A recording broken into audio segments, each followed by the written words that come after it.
Assalamualaikum warahmatullahi wabarakatuh. Hari ini kita akan mempelajari tentang uji tes. Sebelumnya udah pernah diajarkan dengan secara langsung, sekarang kita akan SPSS.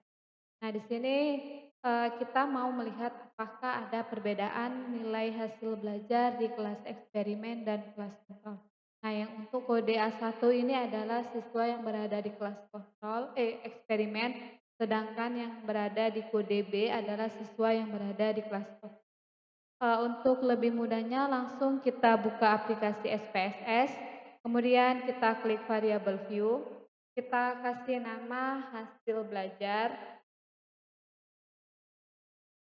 Kemudian, desimalnya kita nolkan. Kemudian yang kedua, karena yang membedakannya adalah kelas, maka kita buat kelas. Sini juga kita buat nol. Kemudian pada value, klik yang di ujung ini, kita klik sehingga tampil layar seperti ini.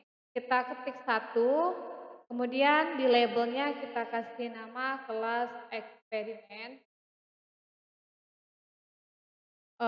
Kemudian kita add, yang kedua kita ketik 2, kemudian di labelnya kita kasih nama kelas kontrol.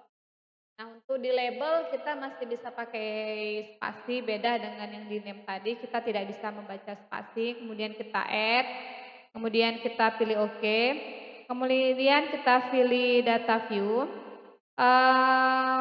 Next-nya kita buka nilainya. Di sini ada hasil belajar.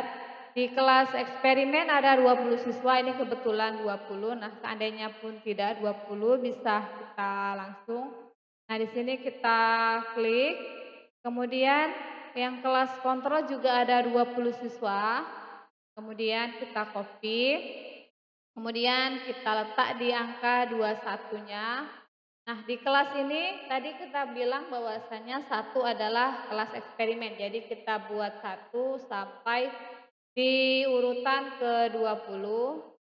Kemudian 21, mulai dari 21 kita ketik 2. Jadi itu di mana berhentinya sesuai dari jumlah siswa yang ada di kelas eksperimen maupun di kelas kontrol. Jadi kalau seandainya siswanya ada 30, berarti yang di kelas eksperimen dimulai dari 30.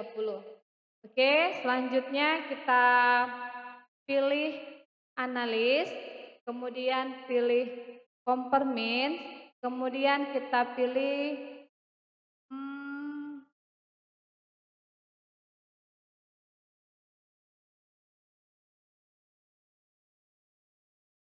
independent sample t-test.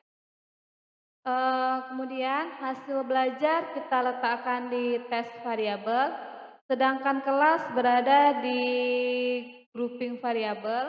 Kemudian di sini ada define groups, kita buat yang 1 kita buat 1, yang 2 kita buat 2, kemudian cut point, use predict, kemudian continue. Next kita okekan, maka akan tampak layar yang ada di sini. Nah, yang kita ambil hasilnya adalah independent sample test ini. Nah, di sini terlihat bahwasannya nilai signifikannya adalah yang ini signifikannya adalah 0,047. Kemudian nilai T hitungnya adalah 2,051. Nah, cara membandingkannya atau membaca kriterianya masih seperti yang lama. Kita bisa melihat dari nilai signifikan. Jika nilai signifikannya lebih kecil dari 0,05, maka hipotesis nolnya ditolak dan HA-nya diterima. Artinya terdapat perbedaan hasil belajar siswa di kelas eksperimen dan di kelas kontrol. Nah, sebaliknya jika nilai signifikannya lebih besar dari 0,05 maka H0-nya diterima atau HA ditolak, artinya tidak ada perbedaan yang signifikan hasil belajar siswa yang di kelas eksperimen maupun di kelas kontrol. Nah, kita lihat bahwasannya nilai signifikan kita adalah 0,047. Artinya nilai signifikannya lebih kecil dari 0,05 sehingga eh, artinya terdapat perbedaan yang signifikan hasil belajar siswa di kelas eksperimen dan di kelas kontrol. Selain itu, kita juga bisa melihat dari nilai T hitung.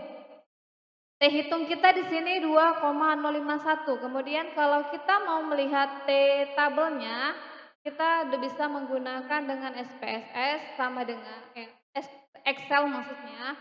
T I N V kita buka kurung. Nah, perhatikan tulisan yang ada di layar laptop kalian. Nah, di laptop saya tulisannya probability koma.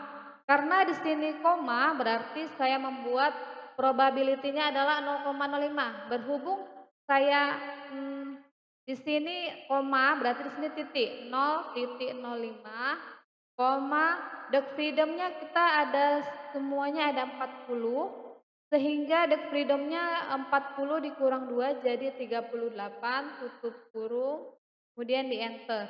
Nah, di sini nilai T tabel kita adalah 2,0243 sedangkan T hitung kita adalah 2,051 berarti lebih besar T hitung.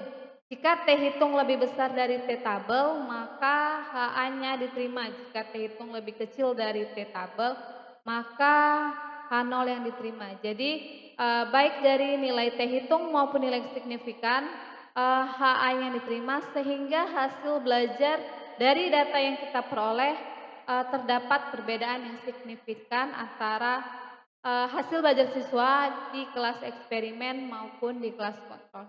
Demikian untuk penjelasan uji T. Jika ada yang kurang paham boleh ditanyakan secara langsung. Saya tutup. Assalamualaikum warahmatullahi wabarakatuh.